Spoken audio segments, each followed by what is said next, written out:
Welcome to this week's live ASX strategy session.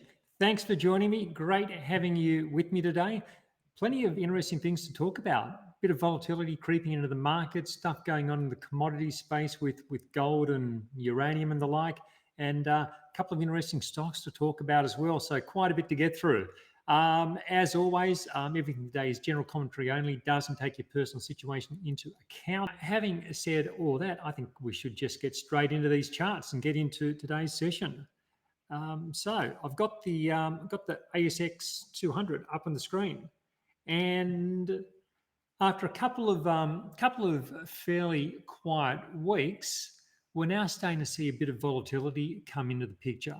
And this is coming right at this key overhead resistance region at around 7,640-ish, thereabouts.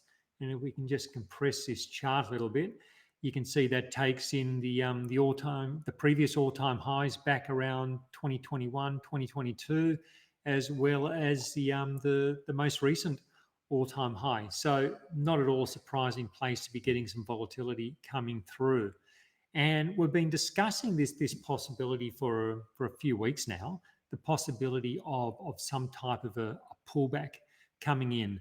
And my feeling's been that the ASX 200 just needs to do some backing and filling to consolidate this big rally we've had from the October low, which was a fairly clean rally, not too much of the way of pullbacks. Yeah, there was some pullback activity, but nothing that really lasted too long. Not really a meaningfully long consolidation time-wise, and that really hasn't changed. I still think that's something which needs to be considered. And the other thing was, of course, that prices were getting stretched above these moving averages, the 50 and the 100-day moving averages. It's not unusual for prices to have a good run above them, but then they always come back at some point to meet those moving averages. And so that's been the backdrop of these thoughts around the possibility of a pullback developing. And so this week we have had that pullback to the 50-day moving average. Came back on, I think that was on Tuesday, pretty much touched the moving average, and then we've had that strong rally off it. And so the question is, is that enough? Okay, we've had the retest of the moving average. Is that enough to say, okay, the consolidation's done, it's onwards and upwards again? And what I was thinking in terms of coming back to the averages, I was thinking more of a situation where the market comes back and it just does some work below those all-time highs, maybe for several weeks, possibly even several months. That's kind of what I've been thinking, and I still think is a possibility. I'm just not sure one day's worth of volatility is enough to correct what was pretty much a 3-month rally.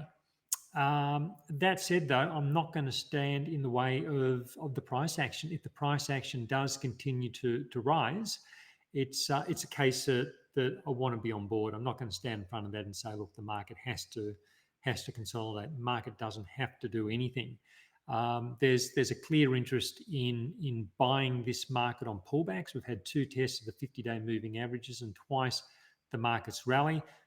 So overall, I think it's constructive. I think the overall structure from the October low, I think it's all positive. I think it all builds a positive overall story. It's that near-term direction of whether we consolidate or whether we run, which is a little bit more unclear. The strategy I've been telling you about in recent weeks has been to stay with stocks which are in uptrends. So I think anyone who's holding a stock that has been rising, that has been doing well over the last few months or maybe longer, or even an ASX 200 ETF, for instance, I think things which people are in, which are doing well, I think the strategy is to stay with them and use those wide trailing stops to hopefully see off any potential correction, pullback in the market. That's how I keep my upside open while I manage risk. That's what I'm doing with my portfolio. I've only sold one stock over the last week, or one local stock. I've sold something else as well in the US. I'll tell you about that later on.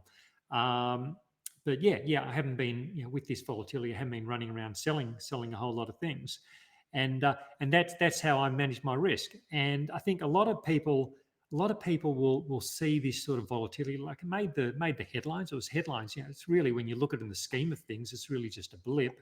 But when you look closer up, it did make headlines. It was a sizable daily fall. So people get a bit unnerved by that, and they start to sell things. And I think that they see a bit of volatility, and then they get out of good positions too soon. So that's why I use those wide trailing stops. And I'm always telling you about them. I'll tell you more about them later on as well, because I think it's such an important concept that most people just don't fully grasp, or don't grasp at all. And but I think, like, the thing to remember is, when we compress this up, this is a big range that the ASX 200 has been in for over 2 years, and this is why I want to stay with stocks which have been trending upwards.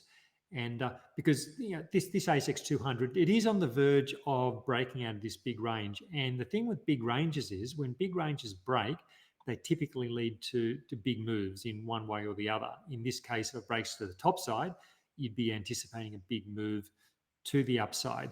That's just how these things tend to play out over time. When you look back at all the trading ranges, when they break, they often lead to big follow through moves. So that's why I want to stay with my positions. I don't want to be getting out just because we're near all time highs, and I think there could be some consolidation. It's, if we get consolidation, I want to try and see it off, and then stay with this in the event that we do get a big upside break.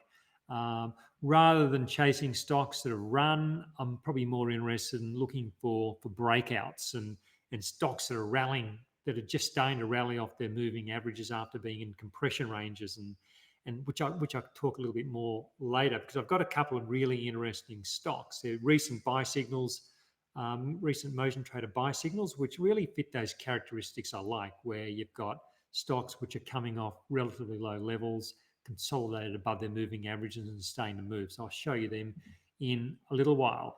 And now, if you're getting some value from this, please hit that like button. If you're watching the live stream, I don't think you can hit the like button, but if you're watching the replay, please hit that like button, and leave a short comment. Just, hey, thanks for the video.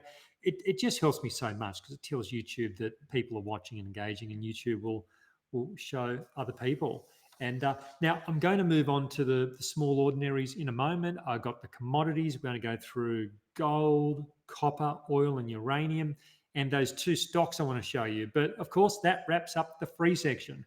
If you're a strategy session member, we're going to go forward into all that in a moment. If you're not, think about joining up. It costs you very little, and hopefully you get a lot of value for the money you put in. It's like a cup of coffee sort of money we're talking about. Hopefully some ideas that could make you potentially, make you a good return. So think about doing that. Now, okay, having said that,